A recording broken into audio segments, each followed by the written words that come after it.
you are well and that your week has not been too challenging in our COVID locked world. I want to spend a few moments this morning actually talking about a subject which is completely the opposite from restriction. It's the subject of freedom. It's perhaps one of the burning cultural issues that we face during this pandemic. I know that we're being encouraged individually to behave responsibly for the good of society. And yet there are others who believe that their personal freedom is at stake. And in effect, no one should tell them how to live their lives. I read this headline on a CNN website, and it says a Delta flight returns to gate after travellers refuse to wear masks. Now, I don't know what they were thinking. I don't know what was going through their minds, but they must have known that they were going to get thrown off the flight, and yet they were willing to inconvenience themselves and everyone else in the pursuit of their own view of personal freedom. And then last week we had the emergence of a video of a party in a Dublin bar where a number of people were acting with complete freedom on a night out, which caused outrage in the country, and rightly so. But you don't have to go to Dame Street. You can just pop on a bus or visit your local spa. And there seems to be that there'll always be someone who has made their own personal choice to be maskless. Again, I'm not sure what motivates them. Perhaps it's just that view that no one ought to tell me what to do. I am free to live and act as I wish. Few words carry so much weight and resonance than that word freedom. One dictionary definition that I stumbled across stated freedom like this: exemption from control, regulation, interference. So freedom is like the freedom to act in a manner that you choose. No one telling you what to do, making your own choices. Now it seems to me, and I guess for most of us, that personal freedom, if seen like that and taken to the extreme, i.e. no one has the right to tell me what to do, ultimately can lead to absolute selfishness. If everybody does what is right just for them and them alone, then I think we all suffer. Paul, when writing to the Galatians, declares these iconic lines: "It is for freedom that Christ has set us free. Stand firm then, and do not let yourselves be burdened again by a yoke of slavery." Freedom is the rallying cry. But is it the same type of personal freedom that I've just been mentioning? When followers of Christ say we are free, what does it mean? And what does it look like? Before you were free, Paul states, you were burdened. We were in slavery, which is actually the very opposite of freedom. You see, Paul had a big concern for his friends in Galatia. In chapter 4, verse 8, he lays it out head on for them. He says this: "Formerly, when you did not know God, you were slaves to those who by nature are not gods. But now that you know God, or rather are known by God, how is it that you're turning back to those weak and miserable forces? How are you turning back to those other idols?" The Galatians had previously given their allegiance to lesser gods, and it had not worked out well for them. Unknowingly, perhaps, they were enslaved. And Paul's exhortation is don't go back. If you have freedom, why would you go back? Now, we probably in our modern day wouldn't use the word slavery to describe these issues. Perhaps in our modern culture, we're more comfortable with addiction or attachments, which seem to be a better phrase. The very word addiction comes from the Latin word addictus, which means to surrender to the gods, small g. And when we do that, when the small gods in our life are served, we in effect surrender to our idols. We in effect surrender and serve ourselves. We pursue our own paths instead of serving God. Now, that may sound like freedom, But actually, I believe it will lead us down a cul-de-sac and actually will limit freedom and lead to a diminished life experience, or in Paul's words, a yoke of slavery. Unwittingly, perhaps, we can yield our freedom in Christ as we serve the lesser gods of our day. We think we are free, that we have autonomy, but the reality is that there is only freedom when we make Christ absolutely everything. Jonathan Martin, in a book called How to Survive a Shipwreck, said this. He said, our sense of individuality and self-sufficiency is a survival mechanism established on a lie that we are autonomous. If anything, the lockdown has shown me it's just how lacking in autonomy I actually am. I am not the last word. I cannot successfully self-govern my life, not without making a bags of it. That is a technical term. These idols, these lesser gods, they may feel benign, they may feel right, but they actually will have a power on us that is way beyond our understanding. And it is, as Paul says, the power to enslave us and not free us. Tom Wright, the brilliant theologian, says it far better than I ever could. When human beings give their heartfelt allegiance and worship to that which is not God, they progressively cease to reflect the image of God.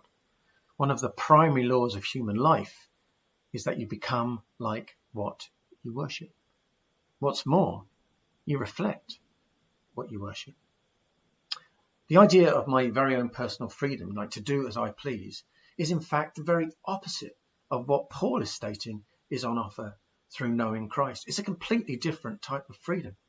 In knowing Christ, freedom is truly known.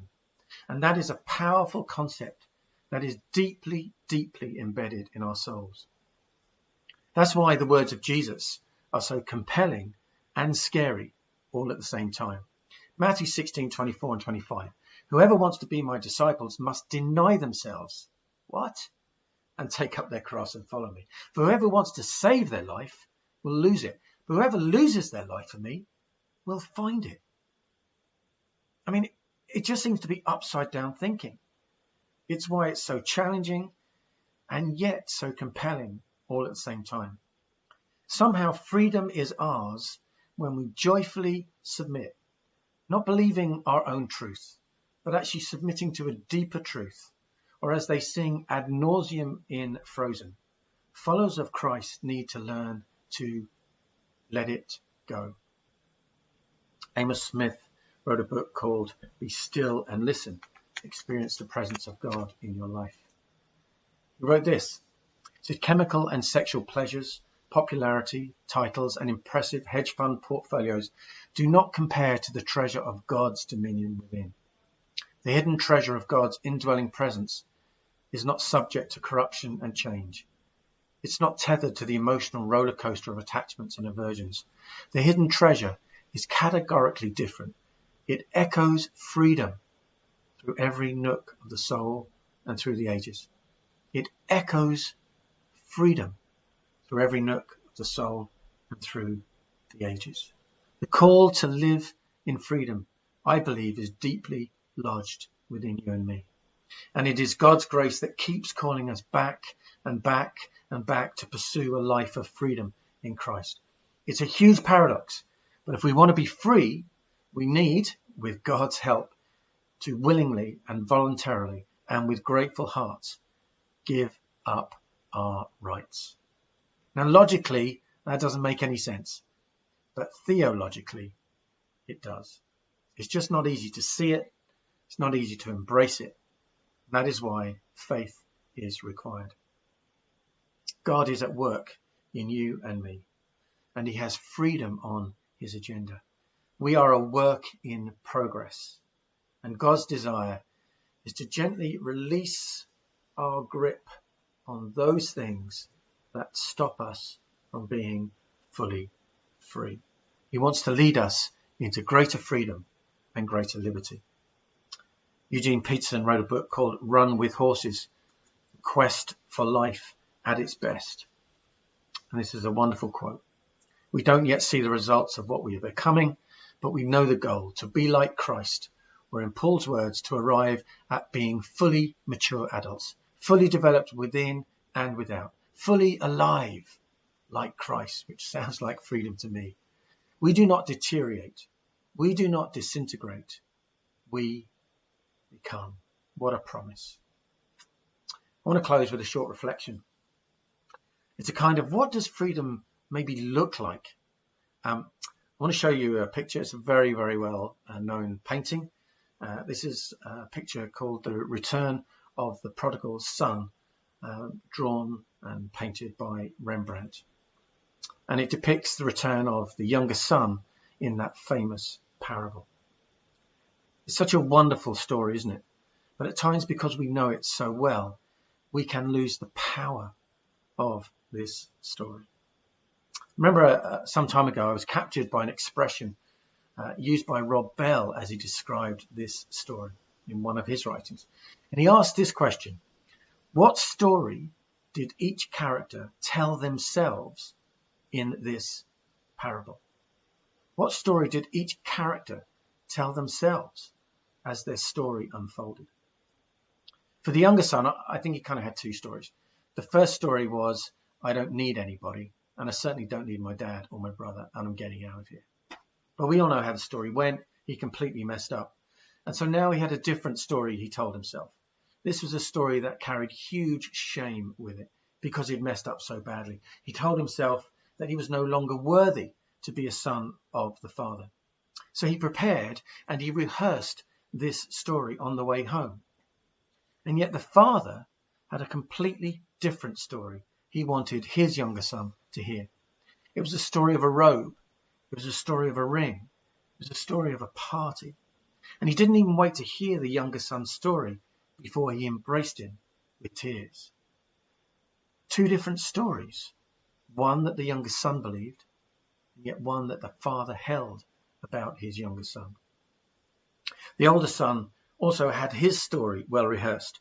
Years of resentment just blew up as the Father invited him to celebrate the young brother's return.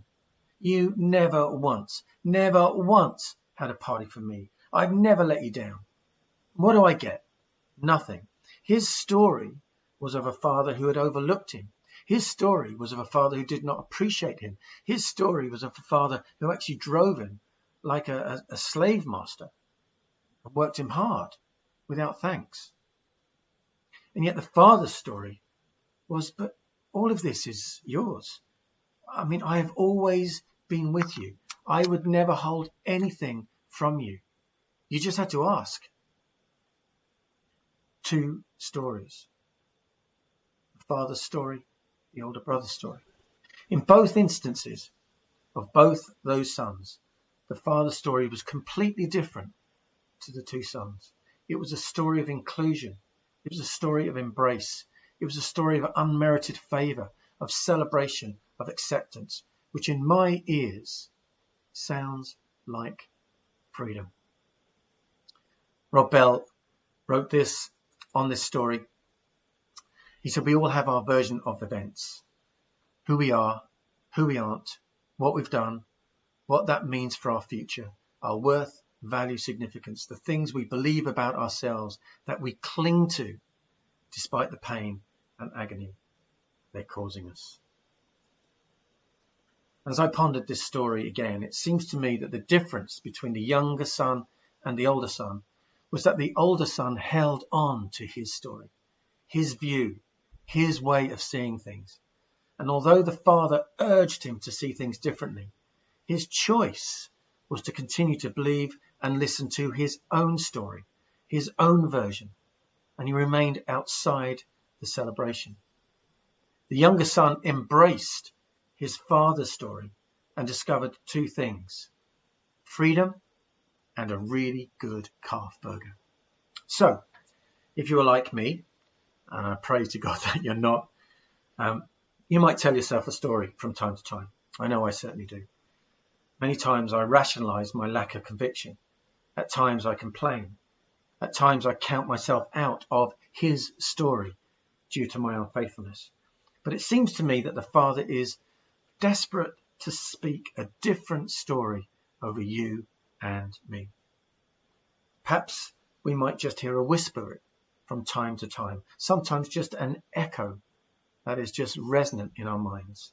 And it's simply this: it is for freedom that Christ has set you